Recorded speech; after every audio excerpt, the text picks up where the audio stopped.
We are back with today's broadcast, and as you can see, I'm joined by yet another very special guest. Now, let's learn a little bit more. So, over to you. Please introduce yourself. Hello, my name's Tyler Patterson. I'm 18 years old and I work for Greater Anglia as a train dispatcher at Stratford Station. Amazing. Well, thank you so much for taking the time out. And we do have a lot to cover today. And what's really exciting is we get to talk about your journey. And Yeah. a question that I'm going to start off with is something that I know that we see quite a lot from young people, and that's about having that clear career path. Is that something that you had when you left school?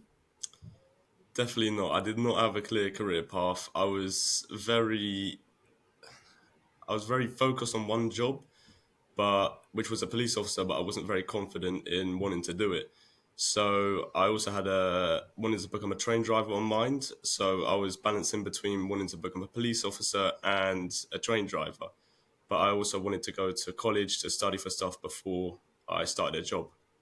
So whilst I was at college, I had done public uniform services, and that was mainly for the police officer job, and I just didn't really enjoy it. So that put my mind more towards a train driver, which I'm still set towards today. Amazing. And I'm sure you're absolutely going to get there. And I think what's exciting actually is that it's fine not to have that Yeah, clear career path, and yeah, actually by exploring things, by going to college, because maybe you was a little bit unsure, you've done a course that's actually made your mind up that actually that isn't something that you want to do. And I think yeah, sometimes young people focus on they need to make the right decisions, and I yeah, think what's really interesting is that you tried and actually it wasn't for you. And I think that's what everybody can take away from this, is that try things, see what is for you, what isn't for you. yeah, So yeah, that's exciting. yeah. All my friends were the same.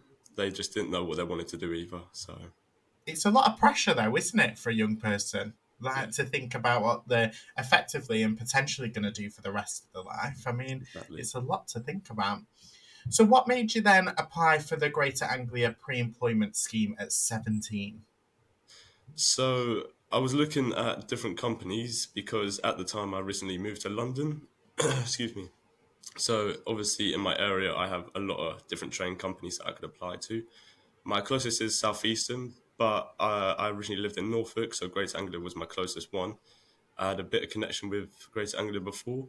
I did look on their website, and I knew to become any role within the railway career, most of the time you need to be 18. So I was 17 at the time. I was stuck, but I looked at the perfect time and a pre-employment program popped up, and I was like, "That's perfect. It's the company I want, and it's what I want to do. It's going to kickstart my career." It's almost like the stars aligned, didn't it, when thinking about your journey, which is Yeah. exciting. So what experience then have you gained on that program to kind of help you progress? Well, as soon as I started that program, I have to admit I was pretty shy. I didn't really talk to people. My confidence wasn't that good. We did an interview with the Liverpool Street managers, which even just it made me more shy, and I just didn't know what to say. I didn't know how I'd act or anything like that.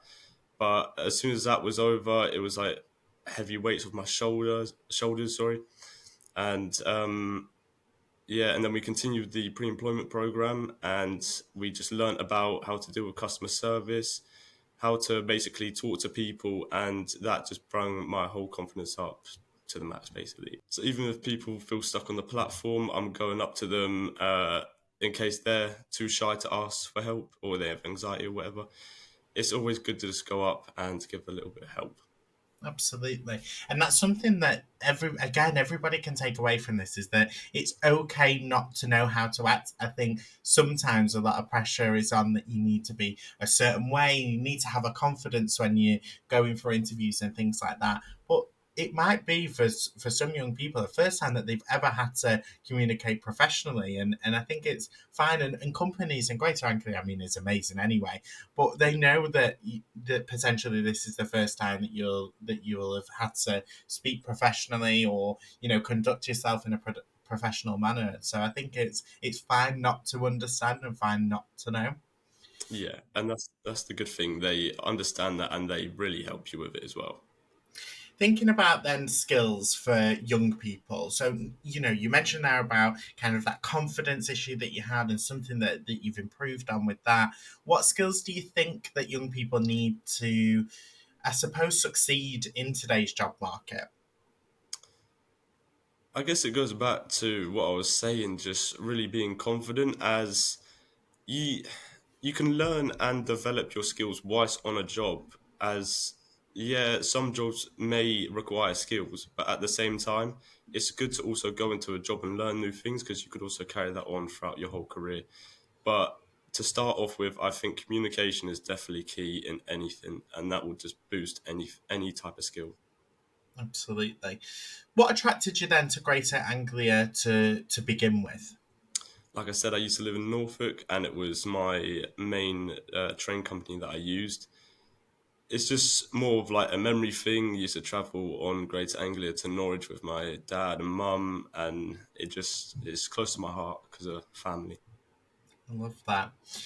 Okay, so I want to move on then to our last question today, and it's all about advice. And I suppose it's for anybody that's thinking, I want a career within the railway industry. That's kind of my future career pathway. What advice would you give to somebody? So I'd like to start off with saying railway is just not all about being on the platform or train driving. Railway careers is a very wide variety of jobs that you can do. So even if you don't like customer facing, you'd rather be in an office or cleaning in a depot, any sort of job. The railway career is a wide variety that it it has a wide spread to people for the skills and their needs. Absolutely. Well, Tyler, I want to take this opportunity to say a huge thank you for coming on today and talking to Thank you. me about your journey and about your role. I think that's really important for young people, especially to see that what's really interesting is that kind of your vulnerability that came about when you were talking about maybe that confidence issue and the fact that that's grown, and it's okay not to have all of the skills and you can develop those whilst you're working. So, yeah, a huge thank you for coming on and speaking with me. Thank you. You're very welcome. For anybody that's watching, if you have any questions, you can leave them in the live chat, which is situated next to the video player. Now, let's see what we've got coming up next for National Careers Week.